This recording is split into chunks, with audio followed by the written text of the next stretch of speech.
Hi guys, and welcome back to my channel. Today I'm with Jepkoech Kendagor. Hi Kendagor. Hi. Kendagor is a student at Rennes School of Business in France, right? Yeah. And Yeah. we'd like to just have a conversation about, how things are right now that we are facing this pandemic and we're just trying to make do. At least here in Kenya, we've seen the government trying a few things. Like I think from today, we're going to have the mandatory curfew from 7 p.m. till 5 a.m. Tomorrow morning. And then how this will be a recurring thing until we hope that this pandemic ends or is sorted out. So, how is France? How are you finding life there? Just before we come to COVID-19. For me, I think France is just a very beautiful country. It's relaxed. It's hippie. The culture is just very beautiful and it's welcoming. Since I came here, it just feels like another home. I have not had a lot of homesickness. So generally, I really love everything about it. But except the cold, the winter was really bad. I didn't know that it was going to be as bad as it was. But thankfully, we are seeing better days. Although we are now in quarantine and we can't enjoy the sun, but it's still fine. It's fine. So generally, France is a very beautiful country. The people are really nice. They're welcoming. The wine is nice. The cheese, the bread, everything you hear about France is actually very true. So yeah, it's nice. So for how long have you been there generally? I have been here since September. That is when I came. And yeah, it's been amazing. It actually doesn't look like it's been a long time, but looking back, I've been here for quite a while right now. Yeah. Cool. So life before COVID-19 seemed to have been so beautiful, so good. So how is it right now? How is the pandemic affecting you right now and your studies? I mean, right now, the thing is, France was really hit very early on, like than African countries. So we're the ones we went into quarantine about 12 days ago. But even before that, for our school, we'd already moved to online classes because the school did see that this was going to be a situation that would necessitate us going out of class. And since then, I would say it has been challenging not being able to have that human contact, especially with your fellow classmates, because we have a lot of group projects. But I would say the school has really worked so hard to ensure that we don't miss out on anything in class, because we can do our classes online.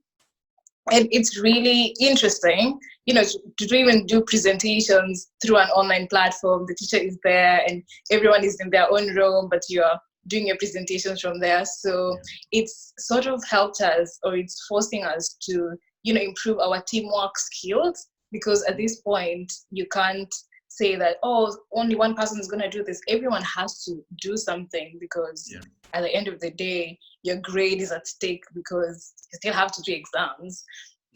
But it's really interesting to see all these things coming into play. And one of the things that I kept on thinking about is, if I was studying in Kenya, would I have this experience of having online classes? Because I don't think a lot of universities in Kenya have the infrastructure to actually do that.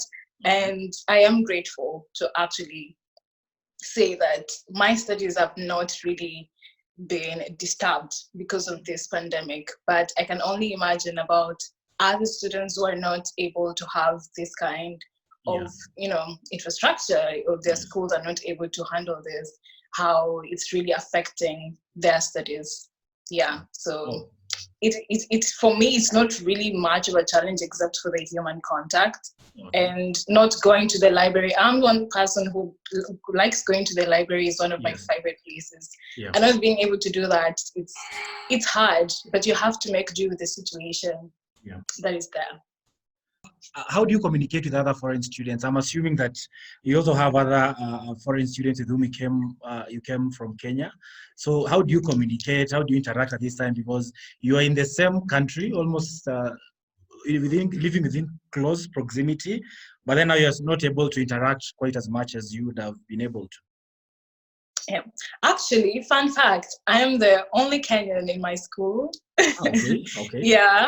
If there's another one, I have not met them. But so far, I am the only one. It's in my program, I'm the only Black person. So it was a really interesting experience. Yeah, but for Kenyan students in France, we have a WhatsApp group where we communicate from time to time, actually every single day, give any updates about what's happening in France that may be affecting us. And yesterday there was someone in the group organized a Zoom call for anyone who wanted to join and just talk, because this is a really challenging time, especially if you're a foreigner, because you're in another new country, you are not a citizen of that country. So whatever laws are put into place, they're not necessarily made for you, but at the same time, you can't go back home because of the restrictions that have been put in place. So somehow you're just there. You don't know where you are. You're not a member of any country. So it can be frustrating for some people, and having that support system is really important. Yeah. Oh, cool. Interesting. How has routine changed? I think right now I have so much time on my hands, and I'm really liking it because I get to do things at my own time. Like what I never really like about the routine of probably even with everything is you have to wake up, you have to go to school at a certain time because there's a timetable you have to follow. But now that I don't have a timetable, I can create my own and be productive at the times that I know I'm very productive. For example, I am not a morning person. I've never been, and I really am not productive at all in the morning. It's just so hard for me. But during the night is when I'm very productive, and right now is when I am doing a lot of my stuff during that time when I feel like I am creative, and it's really interesting. Yeah. At such a time, family becomes very important. Keeping in contact with them. How do you go around this? With my family, I try to keep in touch with them as much as possible, and just to remind them to stay at home, because a lot of the attitude that I'm getting when my brother's telling me that people here don't think that COVID-19 is serious, they're just thinking it's a cold.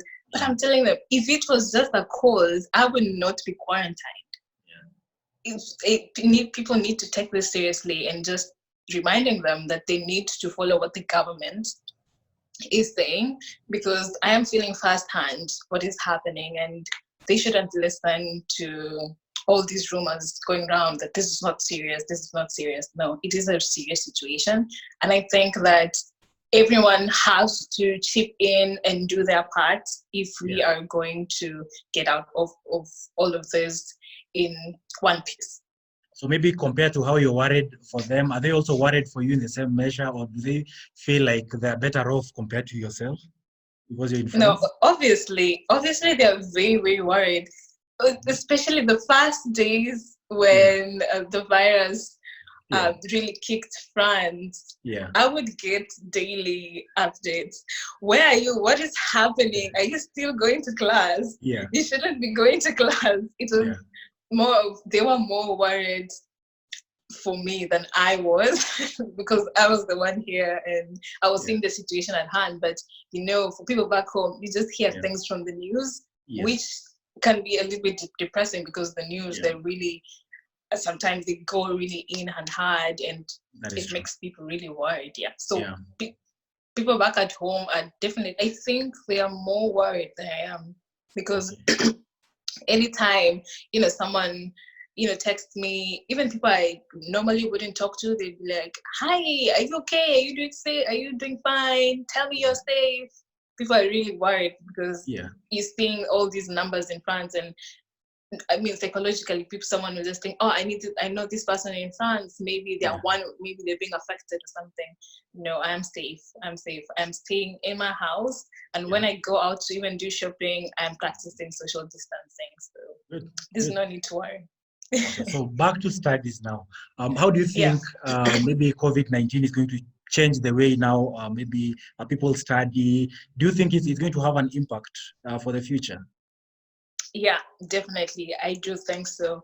Because even for me, during this period, I asked myself, what was the point of me, traveling all the way here to have this education if I can do it online. Yeah. So I think that it's gonna open up, and people would be able to enroll in universities from other parts of the world very easily and do their online classes, and not just where they read material from an online platform where you can connect with a teacher. And I think that is going to really change education. It's really interesting. Yeah, and also I think this is a very big opportunity for all these online platforms to really advance their technology so that there can be seamless conversations, because right now it's quite of a struggle to even find like a platform that has good video quality, good audio quality. I think it has shown that there is a big room for actually innovation and becoming much better. So I think the future, with the future, we're going to see a lot of online learning. I think, that is going to come up. What are some of the things you'd advise maybe government or even education institutions to maybe adopt to, like, borrow a leaf from what you're doing back in Rennes? I've got it right, right? I've got it right, Rennes. Yeah, Rennes. Rennes. Yeah. You'll need to take a French class after this. I'm not so good with new languages, but I'll try. Yeah. Mm-hmm. So looking at Kenya, we can definitely see that there is a long way to go, but we cannot say, but it is a learning process, because no one was able to see or foreshadow that this would happen. But right now that we're in this situation, I think it's time for the government to actually start thinking of how they can, make education really accessible online. And it also has to do with, they have to just put their priorities right, because right now it's so sad that a lot of children are staying at home. Primary school kids, secondary school kids are just at home, and parents, a lot of parents can't help them, but because the syllabus is also quite, really large, and you can't tell one parent to teach their children everything. So I think right now it's for the government to create a platform. It would be a good start. Maybe like the Citizen, is it the Citizen platform where you can go and apply for your passport or something? Yeah. So if you have a platform like that, that literally has, because the syllabus in the country is the same, and put courses for each and every, for the whole syllabus, in a way that students can access these platforms and work with TSC or NAT to ensure to coordinate teachers to be able to do these classes. I think that would be a more that would be a better way of doing it than saying each school should do it, because there are some schools which wouldn't be able to have that infrastructure. And I also think it's important for the government to now sit down and have an important discussion and look at the quality of education. A lot of people don't even have access to a computer. They don't know how to do it. So how would this impact them? Definitely negatively. But we cannot just sit down and say that, someone in Turkana does not have a computer or cannot have access to internet. I think it's the responsibility of the government, of the county government, to ensure that each and every student or young child has access to education, whether it's online or offline. Yeah, we can see there is a lot.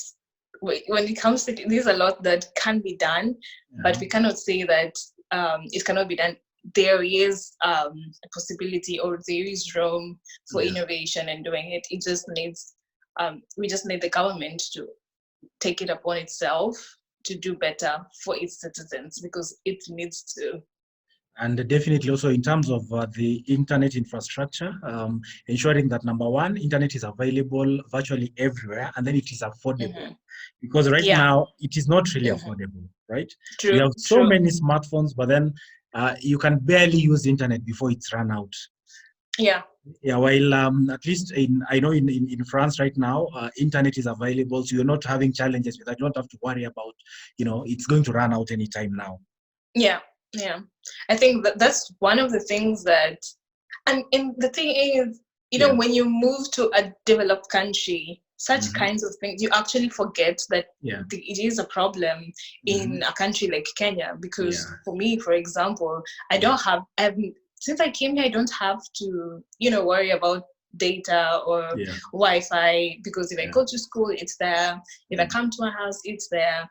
And then each and every time I try to call someone or on video and the connection is horrible, then I remember, back at home, it's just not the same. It's just not the same. And I think that the government needs to actually do better. Thank you, Kendagor, for this opportunity again. So I know we'll talk again in future. Stay safe, because we really don't know how long we are going to be in this situation. And of course, keep on talking to your brothers back at home, your family. Remind them that this thing is very serious. Yeah, for sure. Thank you very much for choosing me to be part of this conversation. Even you should stay safe, stay at home, stop going out, and follow the government's guidelines. Yeah.